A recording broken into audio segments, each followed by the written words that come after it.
Anjali had always been the type of person who kept her life organized in neat little boxes. Work stayed at work, personal life stayed personal, and there was absolutely no mixing the two. She'd seen too many workplace relationships crash and burn, leaving awkwardness in meeting rooms and tension in hallways. So when she joined the marketing agency in Mumbai as a graphic designer 2 years ago, she made herself a promise. Professional boundaries, always. Rohan was different, though. He had this way of making everyone around him comfortable, like he'd known them for years even if they'd just met yesterday. As a copywriter in the same agency, he'd been trying to get Anjali to loosen up since his first week. Coffee breaks, lunch invitations, casual conversations by the water cooler. She'd politely declined every single time, giving him that same practiced smile she gave everyone who tried to get too close. But Rohan wasn't the type to give up easily. He'd joke about her serious expressions during brainstorming sessions, leave funny notes on her desk when she looked stressed, and somehow always knew when she needed an extra shot of espresso during deadline weeks. Anjali noticed, of course. How could she not? But noticing and acting on it were two completely different things. The company's annual celebration came around in late October. The management had rented out this beautiful rooftop space with a view of the city lights stretching endlessly in every direction. String lights hung overhead, creating this warm golden glow that made everything feel magical.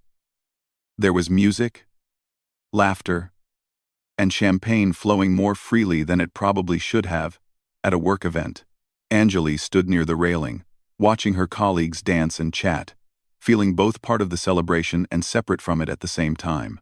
She'd changed out of her usual office clothes into a simple blue dress. Nothing fancy, but it made her feel different somehow. Less like the serious designer everyone knew, and more like just herself. That's when Rohan found her. He had this slightly nervous energy about him, which was unusual. Rohan was never nervous. He always had the right words, the perfect joke, to break tension. But tonight, he seemed almost unsure. "You look like you're planning your escape route," he said, leaning against the railing beside her. She laughed despite herself. "Is it that obvious?" "Only to someone who's been studying you for months," he said. Then immediately looked like he regretted being that honest. "I mean, you know, as a colleague." Professional observation. The music shifted to something slower, and couples started pairing off on the makeshift dance floor. Rohan glanced at the dancers, then back at Anjali. He extended his hand without saying anything, just raising his eyebrows in question. Every logical part of Anjali's brain screamed no. This was exactly the kind of thing she avoided. Dancing led to closeness, closeness led to feelings, and feelings led to complications she didn't need in her carefully structured life. But something about the way he looked at her, patient and hopeful without being pushy, made her decision feel already made. She placed her hand in his. They moved onto the dance floor, and suddenly the space between them felt charged with something unspoken.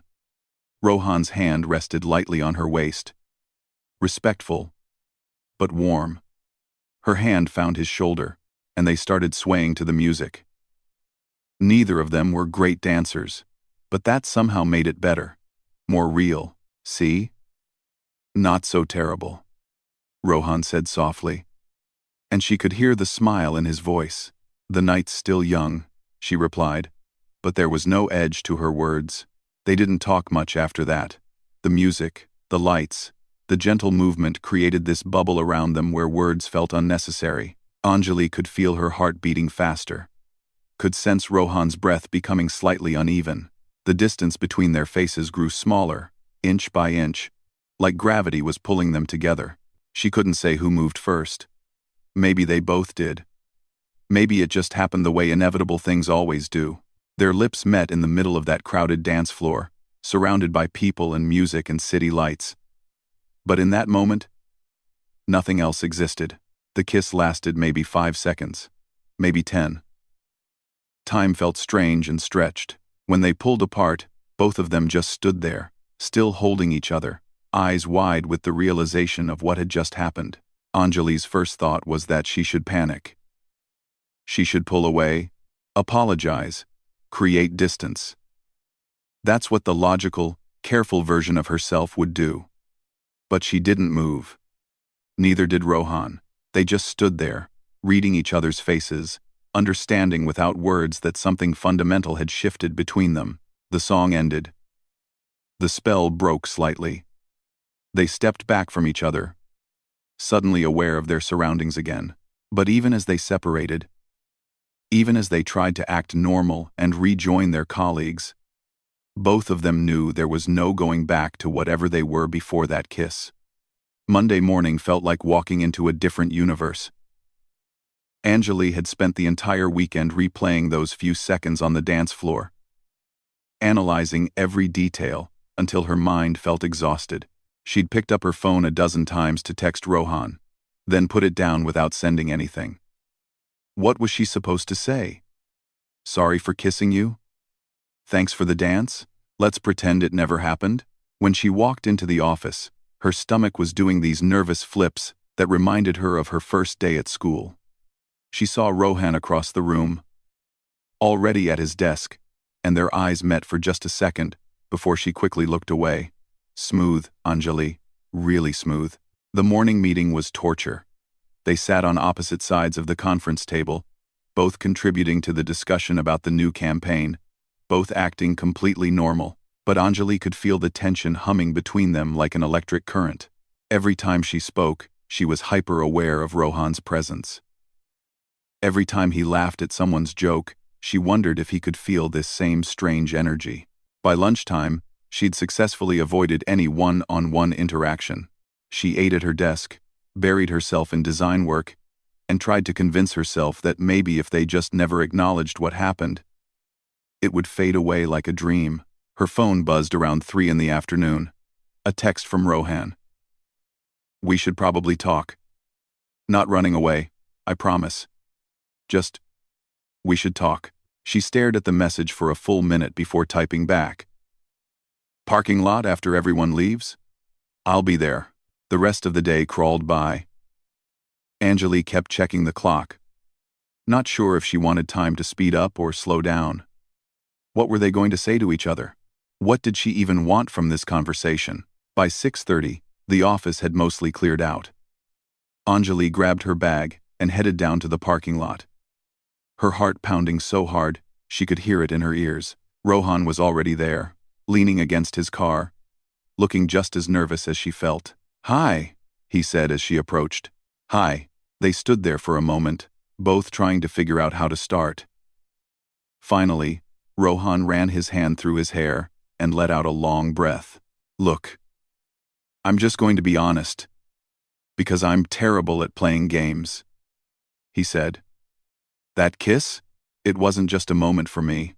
I've been interested in you since the day you turned down my first coffee invitation, with that polite but firm smile. And Friday night just made me realize I can't keep pretending I'm not. Anjali felt something loosen in her chest. His honesty made it easier to be honest back. I'm scared, she admitted. My sister dated someone from her office 3 years ago. When it ended, she couldn't focus at work. People took sides. And she eventually left a job she loved. I watched her go through that, and promised myself I'd never put myself in that position.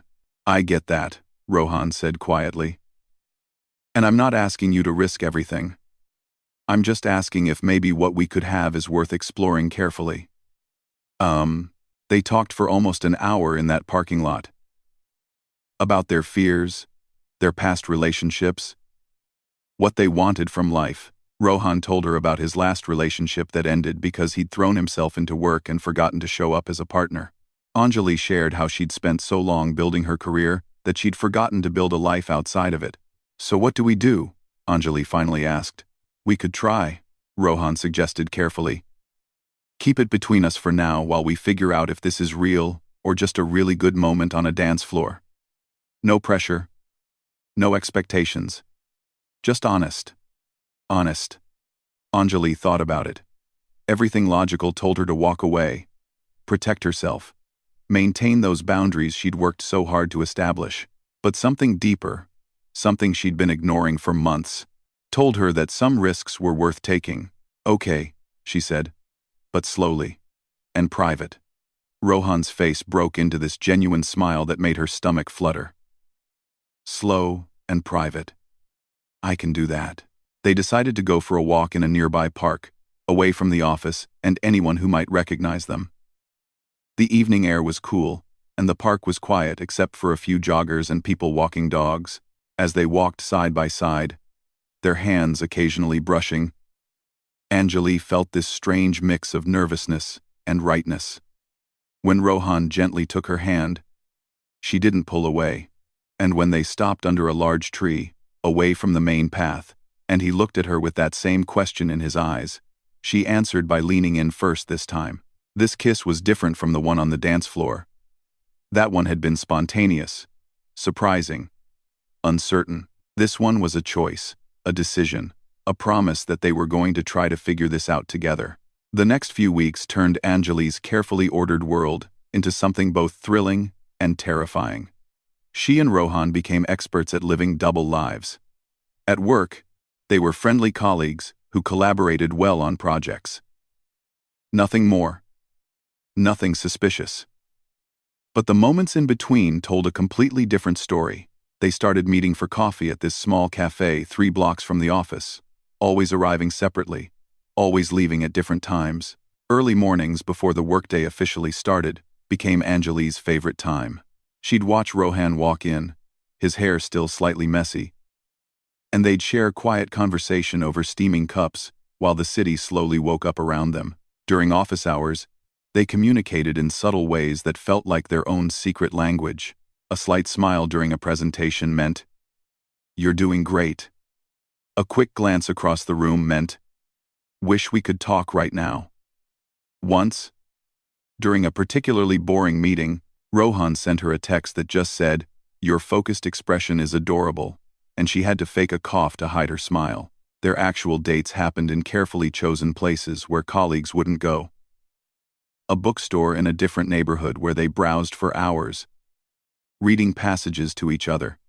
A quiet restaurant by the beach where they watched the sunset and talked about everything from childhood dreams to favorite movies. A art gallery opening where Anjali explained different techniques to Rohan, who listened like she was revealing the secrets of the universe. Video calls became their lifeline. Almost every night, after they'd both gotten home and had dinner, they'd connect. Sometimes, they'd talk for hours about deep topics. Other times, they'd just be on the call while doing separate things, comfortable in each other's digital presence. Rohan would write, while Anjali sketched, and they'd occasionally look up and smile at each other through their screens. 2 months in, Anjali realized she was falling for him in ways she hadn't expected. It wasn't just attraction or the excitement of secrecy. It was the way he remembered small details she mentioned in passing, how he sent her links to design articles he thought she'd find interesting, the way he made her laugh even when work stress was crushing her, how safe she felt sharing her dreams about eventually starting her own design studio. Dreams she'd barely admitted to herself before. One Saturday, they drove out to a small town about 2 hours from Mumbai where nobody would recognize them. They could finally just be themselves without constantly looking over their shoulders. They walked through local markets, ate street food, and didn't have to pretend they were anything other than what they were becoming. That afternoon, sitting on a quiet beach away from the tourist crowds, Anjali leaned her head on Rohan's shoulder. "I need to tell you something," she said softly. She felt him tense slightly. "Okay, I think I'm falling in love with you." The words came out quieter than she intended, but she meant them completely. Rohan was quiet for a moment, and Anjali's heart started to race. Had she said too much too soon? Then he turned to look at her, and his eyes were so full of emotion, it took her breath away. "I already fell," he said simply. "I've been trying to figure out the right time to tell you, but there's probably never a perfect moment for something like this." She kissed him then, not caring that they were in public, not worried about who might see, because in that moment, nothing else mattered except the fact that this thing between them was real and deep and worth every risk they were taking. The drive back to the city felt different. They held hands the entire way, fingers intertwined, both of them understanding that they'd crossed some invisible line. This wasn't just dating anymore. This wasn't just seeing where things went. They were building something real, something that deserved more than secrecy and stolen moments. But neither of them was quite ready to figure out what that meant yet. So they continued their careful dance, their split existence between the professional world that didn't know and the private world where they could be honest. Anjali's best friend Priya started noticing changes though. During their weekly lunch dates, she'd comment on how Anjali seemed happier, lighter somehow. How she smiled at her phone more, how she had this new energy that wasn't there before. 3 months into their relationship, Priya cornered Anjali after work one evening. "Okay, something's definitely going on with you. You're either hiding a lottery win or you're seeing someone. And since you're still complaining about your rent, I'm guessing it's not the lottery." Anjali tried to deflect, but Priya had known her too long. Eventually, over drinks at Priya's apartment, the whole story came pouring out. The kiss at the party, the careful secrecy, how she'd fallen for Rohan harder than she'd ever fallen for anyone. Priya listened to everything, then gave her this knowing smile. "You know, for someone who was so determined to keep work and personal life separate, you picked the most complicated possible way to break that rule." "I know," Anjali groaned. "I know it's messy and complicated and probably not smart. But you're happy," Priya said. "I haven't seen you this happy in years. That counts for something." It did count for something. Even with all the complications, even with the secrecy and the careful planning, Anjali felt more alive than she had in a long time. Rohan had somehow slipped past all her defenses and shown her that maybe, just maybe, some risks were worth taking. Everything fell apart on a random Tuesday in January.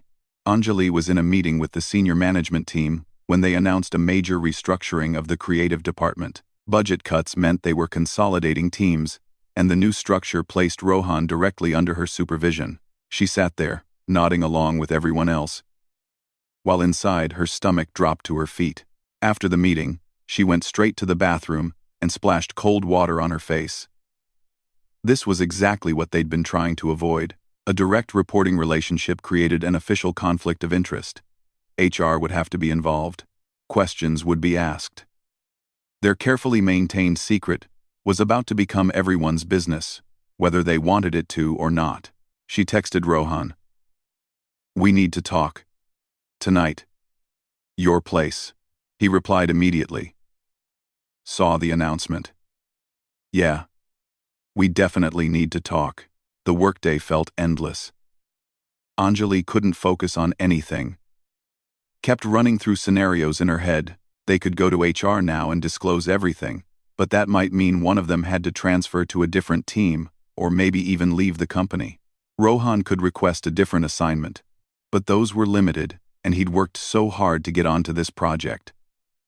She could step back from the promotion she'd just earned, but that felt like sacrificing everything she'd built. By the time she got to Rohan's apartment that evening, her head was pounding, and her thoughts were spinning in circles. He opened the door, took one look at her face, and pulled her into a hug without saying anything.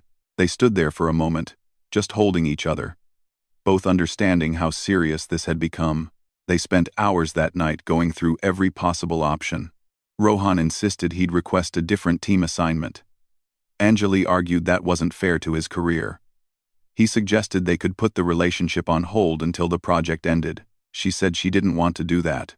Round and round they went, both trying to find a solution that didn't require someone to sacrifice something important. "Maybe we just tell HR the truth," Rohan finally said around midnight. "Explain the situation. See what options they give us. At least then, we're being honest and letting them help figure it out." Anjali wanted to agree, but fear held her back. Once they told HR, there was no taking it back. Everyone would know. There would be gossip, assumptions, and all the judgment she'd been trying to avoid. She went home that night without them reaching any conclusion, feeling more confused and anxious than ever. But then things got even more complicated. Her mother called the next evening with that tone in her voice that Anjali had learned to recognize over the years. The one that meant she'd made plans without asking first. "Your father and I have arranged for you to meet Vikram's son this weekend. He's an engineer, very well settled, and his family is interested in meeting you." Anjali's heart sank. "Ma, I told you I'm not ready for this. You're 28, Beta. When will you be ready? Your cousin got married last year, and her mother keeps asking me when you'll settle down. Just meet him once. What's the harm?"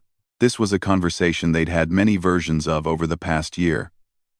Anjali had been deflecting, putting off, making excuses. But her parents were getting more persistent.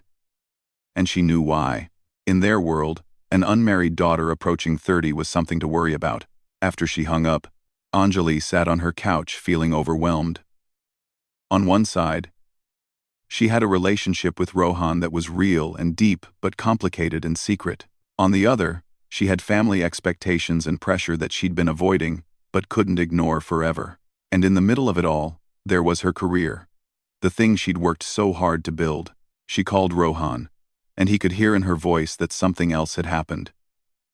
When she explained about her parents and the arranged meeting they wanted to set up, there was a long silence on the other end. "What do you want to do?" he finally asked, his voice carefully neutral. "I don't know," she admitted. "I don't want to meet anyone else. But I also can't keep avoiding this conversation with my parents forever. And now, with work getting complicated too, I just feel like everything is closing in at once." They talked for a while longer. But Anjali could feel Rohan holding back, trying not to influence her decision. After they hung up, she felt worse instead of better. The weekend came, and her parents insisted she come home for dinner. Vikram's family would be there, just a casual meeting, no pressure. Anjali went because she didn't know how to say no without explaining why, and she wasn't ready to tell her parents about Rohan yet. The evening was exactly as awkward as she expected. Vikram seemed nice enough, asked about her work, made polite conversation. But sitting there, making small talk while her parents watched hopefully, Anjali felt like she was betraying something important. When Vikram's mother mentioned how lovely it would be to plan a wedding later that year, Anjali excused herself to the bathroom and called Rohan from there. "I can't do this," she said when he answered. "I'm sitting here pretending to be interested in someone I don't even know, while the person I actually care about is waiting for me to figure out my life." "Then come here," Rohan said simply. "Right now. Leave if you need to." She did. She made some excuse about feeling unwell, endured her mother's disappointment, and drove straight to Rohan's place. When he opened the door, she just fell into his arms and started crying. All the pressure, all the confusion, all the fear came pouring out. They stayed up until sunrise that night, talking through everything in a way they hadn't before. No more avoiding the hard questions. No more pretending they could keep living in this in-between space forever. Rohan held her hand and asked the question he'd been holding back. "What do you actually want, Anjali? Not what your parents want. Not what's safe or logical. What do you want?" She thought about it. Really thought about it. And the answer was clearer than she expected. "I want you," she said. "I want us. I want to stop hiding and pretending and worrying about what everyone else thinks. But I'm scared of disappointing people. I'm scared of the consequences." "I know," he said gently. "But you know what I think? I think you'll regret playing it safe more than you'll regret taking a risk on something real. And whatever happens, whatever we have to deal with, we'll handle it together." His words settled something in her. She'd been so focused on what could go wrong that she'd forgotten to consider what she'd lose by not trying. A life lived in fear of disappointment wasn't really living at all. The next morning, exhausted but clear-headed, Anjali made her decisions. First, she called her parents and asked if she could come over to talk. Really talk. Not just endure their plans and expectations. When she sat down with them that afternoon, her mother already looked worried. "You didn't like Vikram? His family is very good, Beta." "Ma, Papa, I need to tell you something," Anjali started, her heart pounding. "I'm seeing someone. His name is Rohan. He works at my company, and I'm in love with him." The silence that followed felt heavy. Her father's expression was unreadable. Her mother looked shocked, then hurt, then confused. "Why didn't you tell us?" her mother asked. "How long has this been going on?" "Creasing. A few months. I didn't tell you because I was scared of this exact reaction. But I can't keep pretending anymore. I know he's not who you would have chosen, and maybe his background isn't what you hoped for me. But he's kind and supportive, and he makes me want to be better. And I'm asking you to trust that I know what's right for my life." It wasn't an easy conversation. Her parents asked questions, expressed concerns, worried about what relatives would think. But Anjali stood firm, explaining over and over that this was her choice, her life, her future. She wasn't asking for permission, just for their support. Her father, who'd been quiet through most of it, finally spoke. "You're sure about this? You've thought it through?" "More than I've thought about anything in my life," she answered honestly. "Then I suppose we should meet him," her father said, and her mother looked surprised but didn't argue. It wasn't complete acceptance, not yet. But it was a start, and that meant everything. The next step was work. Monday morning, Anjali and Rohan went to HR together before office hours started. They explained the situation honestly, disclosed their relationship, and acknowledged the conflict of interest the new structure had created. The HR manager listened carefully, asked several questions, and then said they'd need a few days to review the situation and determine the best path forward. Those few days felt endless, but finally they were called back in. The solution was simpler than they'd feared. Since the restructuring was still being finalized, HR adjusted the reporting structure so that Rohan would report to a different senior designer instead of Anjali. It meant slightly different responsibilities for both of them, but neither had to leave their team or the projects they cared about. "We appreciate you coming forward," the HR manager said. "It shows integrity. Just make sure personal matters don't interfere with professional work, and we shouldn't have any issues." When they left that meeting, Anjali felt like she could breathe properly for the first time in weeks. No more secrets, no more hiding, no more constant anxiety about being discovered. Word spread through the office quickly. Of course, some colleagues were surprised, some had apparently suspected something, and a few made jokes about office romances. But mostly, people were supportive, or just didn't care much. The big, dramatic consequences Anjali had feared never materialized. Priya pulled her aside during lunch one day and squeezed her hand. "I'm proud of you. I know that wasn't easy." "It was terrifying," Anjali admitted, "but worth it." Things weren't perfect. Her parents needed time to warm up to Rohan, though when they finally met him a few weeks later, her father admitted he seemed like a decent man. Her mother still occasionally mentioned how Vikram's family had been disappointed, but less frequently as time went on. At work, Anjali and Rohan maintained professional boundaries during office hours.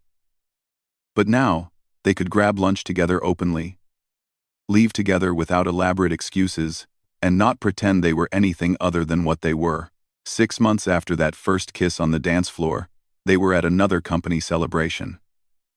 Same rooftop venue, same string lights, different music. This time, when a slow song came on, Rohan didn't hesitate to pull Anjali onto the dance floor. "Remember the last time we danced here?" he asked, smiling. "How could I forget? You changed my entire life that night." Technically, we both did that. Together, as they swayed to the music, surrounded by colleagues who now knew their story, Anjali realized how different everything felt. No more hiding, no more fear. Just the simple joy of being with someone who understood her completely. "You know what's funny?" she said, leaning her head against his shoulder. "I spent so long trying to avoid exactly this. Workplace relationship, family complications, all of it. And now I can't imagine choosing anything else." "No regrets?" Rohan asked softly. "Not even one." "Well, maybe one tiny regret." "What's that?" She pulled back slightly to look at him. "I kind of wish I'd accepted your first coffee invitation instead of making us both wait so long." He laughed. That genuine, warm laugh she'd fallen in love with. "We got there eventually. And I think the wait made it better. Made us appreciate what we have."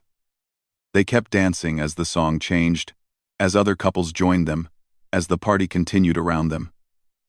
Neither of them wanted to go back to their old lives. The ones before that kiss changed everything. This version, complicated and messy and real, was so much better than the careful, protected existence they'd been living before. Sometimes the best things in life happen when you stop playing it safe and take a chance on something that scares you. Sometimes one moment, one choice, one kiss really can change everything. And sometimes, when you find something worth fighting for, you discover courage you didn't know you had.